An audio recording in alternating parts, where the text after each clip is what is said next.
का सितारा बुलंदी हुआ, जब उभरने लगी वो, तो समर सिंह ने उसको मार डाला। तो कल पवन सिंह आए थे, क्या बातचीत हुआ? पवन सिंह आए थे तो भाई वो आए, बोले मैं देखो एक कलाकार के जैसा नहीं आया हूँ, मैं अपने घर के परिवार के जैसा आया हूँ, मैं अपने घर के परिवार में मिलने आया हूँ, अपने माँ बाप से मिलने आया हूँ। वो आपकी बेटी थी तो मैं भी आपका बेटा हूँ। और वो बेटी ऐसी थी कि बहुत उसका बुलंद सितारा था और बहुत गुरूर था उसके ऊपर। ऐसी वो लड़की थी, वो मारने वालों में से लड़की थी, मरने वाले में से लड़की नहीं थी, ऐसी वो लड़की थी। क्या मदद के लिए उन्होंने कुछ बोला कि भोजपुरी इंडस्ट्री से कौन कौन लोग मदद करेंगे आपको? अभी परिवार को? नहीं, ये नहीं, मुझे तो वो परिवार के जैसा मिलने के लिए आए थे, मेरी लड़की के उसमें कि भाई वो मेरे घर की परिवार थी सदस्य, मैं अपने परिवार से माँ बाप से मिलने आया हूँ।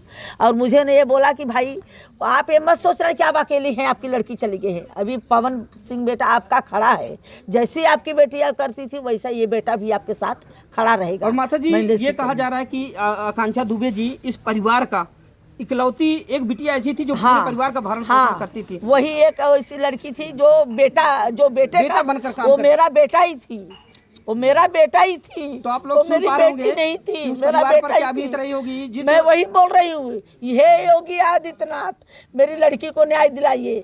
हे बुलडोजर बाबा, समर सिंह के घर पे अभी तक बुलडोजर क्यों नहीं चला, क्यों नहीं उसका घर गिराए, क्यों मेरी लड़की को न्याय नहीं दिला रहे?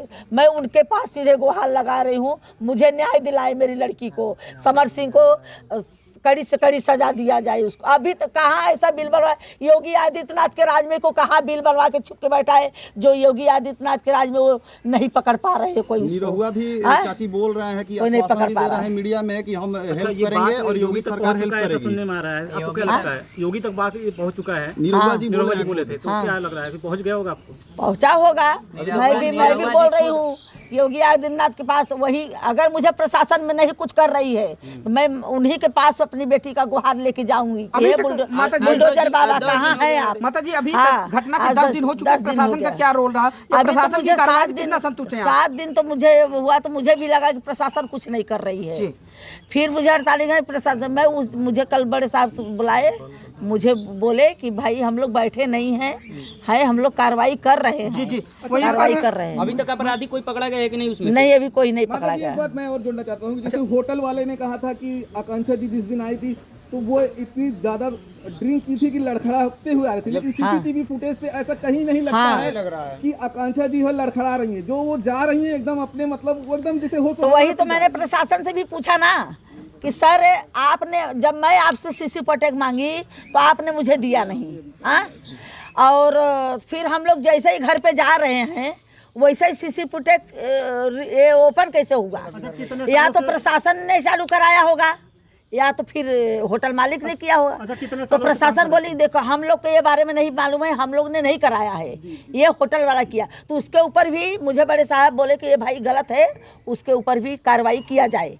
ये कैसे वीडियो चलाया? माता जी आकांक्षा दुबे जी कितने सालों से भोजपुरी में काम कर रही थी? वो 17 साल 2017 से 5 साल पहले से 5-7 साल पहले 5-6 साल पहले से 14 साल की उम्र थी वो, तब छोटा मोटा माने ये अपना डालती थी, पोस्ट करती थी टिकटॉक पे। पोस्ट करती क्या थी। माता जी अभी पोस्टमार्टम रिपोर्ट आई है या फिर अभी? पोस्टमार्टम रिपोर्ट आई है पर मेरे पास नहीं अभी आई है, उन्होंने रखा है। तो प्रशासन के द्वारा आपको जानकारी दी गई है, पुष्टि हुई, लेकिन मुझे अभी नहीं बोले हैं। मुझे बोले कि बिसरा रिपोर्ट जब आएगा तो मैं आपको पूरा डिटेल दूंगा। अच्छा माता जी उस दिन विधायक जी आए थे तो क्या आश्वासन देके गए हैं? क्या सदन में इस बात को उठाएंगे विधायक जी?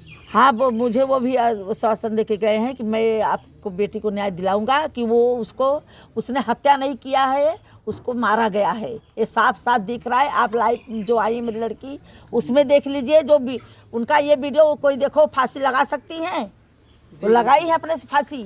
तो जिस सिचुएशन में आपने देखा था तो क्या लग रहा था, क्या कायस लगा जा रहा मेरी लड़की फांसी लगा ही नहीं सकती, वो आत्महत्या कर ही नहीं सकती। मेरी लड़की आत्महत्या क्यों करेगी?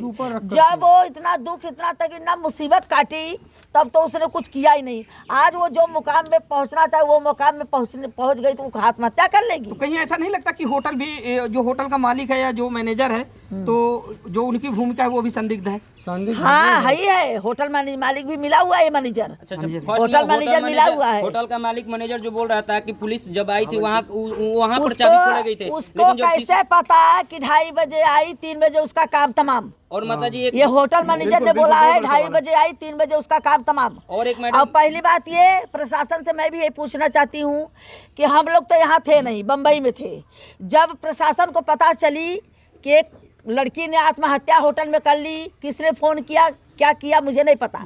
मेरी लड़की को वहाँ गए तो जब मैं फ़ोन लगाई प्रशासन को, मेरे पास फ़ोन लगा के बोलना पूछना चाहिए था मेरी लड़की को कैसे ऐसे लेके गए ढाला में डाल के। एक एम्बुलेंस नहीं कर सकते थे, पूछ सकते थे फोन करके। प्रशासन मेरी लड़की को ढाला में किस कारण से उठा के लेके गई प्रशासन? ये प्रशासन से मैं पूछूं, ये प्रशासन की गलती है। ये प्रशासन मेरी लड़की को ढाला में डाल के कैसे लेके गई? मुझे नहीं खबर दिया कि मैं फोन भी लगा रही थी, एम्बुलेंस की व्यवस्था भी नहीं कर पाई। वही एक एक्टर मारी जानी, उसको ऐसा उठा के ढाले में, मुझे तो पता ही नहीं।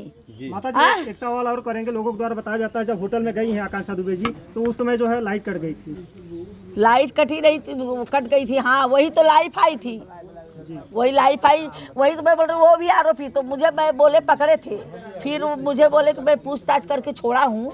अभी मेन आरोपी जो आपका है संजय सिंह और समर सिंह, ये दोनों पकड़े जाएंगे। उससे बात हुई है, वो लोग फिर मैं खींच के लाऊंगा। एक मीडिया में बात उठ रही जो अनुराधा सिंह है, हाँ वो भी हाथ है, मतलब उसका भी हाथ है, उसका भी हाथ है। हाँ क्योंकि वो मेरी लड़की का डेड बॉडी जबरदस्ती जलवाई है। अच्छा जबरदस्ती जलवाई है। हाँ मेरे सामने जबरदस्ती, मैं रोक रही हूँ उसको। जब ये इनका फोन आया और निशा पांडे का, मैं तो बेहोश थी, मैं तो समझो एकदम बेहोश थी, पागल थी। लेकिन उसको तो होश था, बोलती थी मेरी लड़की को मेरी बहन है, मेरी जान है।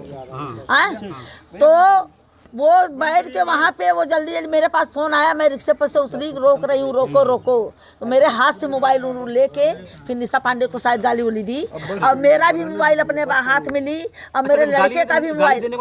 बात हुई? हाँ वो बोली है, निशा बोल रही तो कुछ बोली है उनको। हाँ और मेरा भी मोबाइल अपने हाथ में ले ली, तब से मेरे हाथ में नहीं दी, और मेरे लड़के का भी मोबाइल अपने पास रखी। और मैं मुझे बोलती बैठो यहीं पे मैम, मैं बोली मैं अपनी रनिया को जलते हुए नहीं देख सकती। और वो वहीं पे